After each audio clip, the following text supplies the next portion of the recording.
Meus irmãos e minhas irmãs, paz e bem. Nós estamos no 15º domingo do tempo comum. Hoje nós nos encontramos no Evangelho com uma parábola de Jesus muito famosa, aquela que nós chamamos parábola do bom samaritano.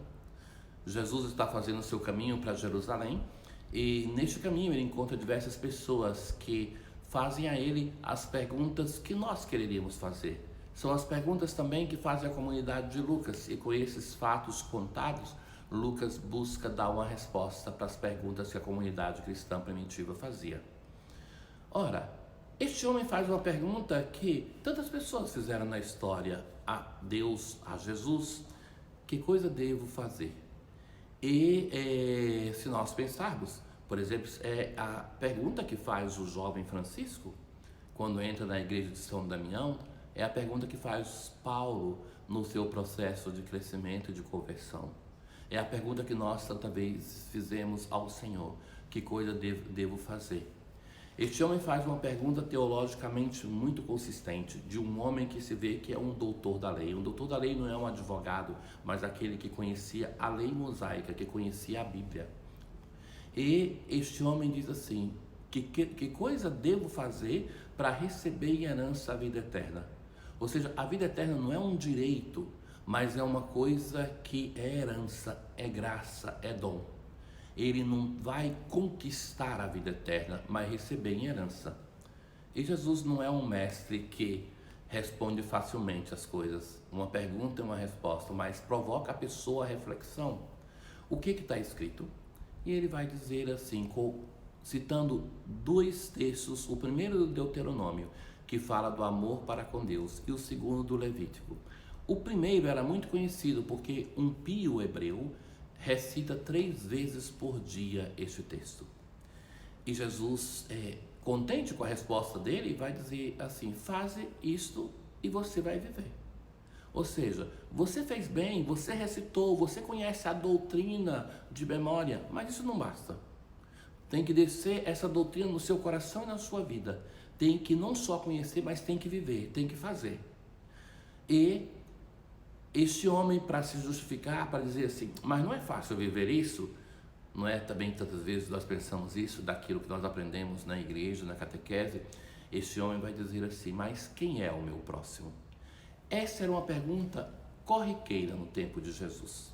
Para essa pergunta, quem é o meu próximo, o povo de Israel tinha diversas respostas, mas fundamentalmente era para dizer: é meu próximo quem compartilha a minha nacionalidade e a minha fé. Todos os outros não pertencem, não são meu próximo, não devo amar. E Jesus agora começa a responder, de novo não de um modo fácil, mas vai dizer assim, contar uma parábola. Jesus é um mestre de contar parábola. Vocês sabem que até hoje o povo de Israel reconhece, aqueles que não são cristãos também reconhecem que não tiveram uma pessoa capaz de contar parábolas com a arte que Jesus sabe contar. Jesus é grandioso nisso e ele vai contando essa bela parábola. Eu fiz esse caminho de Jerusalém a Jericó em peregrinação. É um caminho de cerca de 27 quilômetros, muito em descida, porque em 27 quilômetros se abaixa 1.000 metros.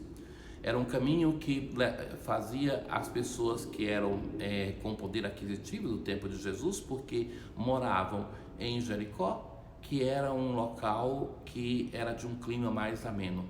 Então iam para Jerusalém, para o culto, para o templo, e depois voltavam para Jericó. E por isso nessa estrada era cheia de ladrões, era uma estrada perigosa, se fazia em caravana por causa disso. Jesus fala: um homem. Quem é esse homem?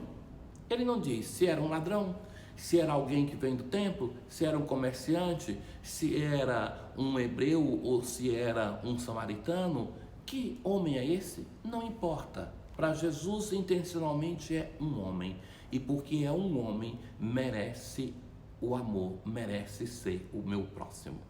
Não interessa o passaporte deste homem, não interessa aonde ele frequenta e se frequenta, mas é um homem que merece ser amado, que merece ser cuidado.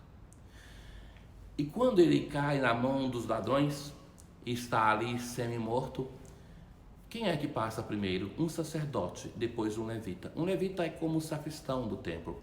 Eles iam para um serviço de uma semana. Passa e nem veem, por isso não tem compaixão. Não são capazes de ver ali um próximo. Até aqui, o povo que estava escutando Jesus podia gostar. Quem de nós não gosta que se fale mal do clero? É uma coisa corriqueira tantas vezes. Mas agora eles poderiam esperar que passasse um judeu, um leigo, de vida de igreja. E Jesus coloca que passa um samaritano.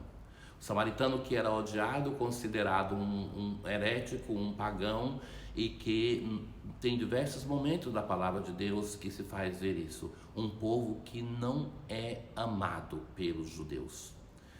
E este samaritano passa, vê, tem compaixão, se aproxima, cuida das feridas com óleo e com vinho, era aquilo que se usava naquele tempo, coloca ele no seu animal, leva até um local que ele possa ser acolhido, toma conta dele, paga e disse: aquilo que você vai gastar eu pago na volta ainda. E Jesus não responde diretamente aquela pergunta, quem é o meu próximo? Mas no final, de novo provocando o doutor da lei, ele vai dizer, segundo você, quem é que se fez próximo deste homem? E o judeu não diz o samaritano, mas vai dizer aquele que se aproximou, que se tornou o vizinho. E Jesus vai repetir, faze a mesma coisa e você vai viver. Ou seja, aquilo que já tinha dito antes. Ou seja, Jesus está dizendo assim, como para Deus não importa saber quem é essa pessoa para se fazer próximo, para amar essa pessoa, nós temos que fazer a mesma coisa. Só assim nós viveremos, só assim nós podemos ter a experiência de amor e compaixão que é própria do coração do nosso Deus. Sabe que em um mundo que é tão dividido como o nosso, eu devo dizer que nunca pensei de encontrar um mundo de hoje assim, tão dividido em facções, em ódio. Essa parábola deve transformar o nosso coração. Somos nós que nos fazemos próximos, independentemente de quem é que tem necessidade, como Deus age, e nós devemos ir ao encontro e saber amar. Fazendo isso, nós vamos viver paz.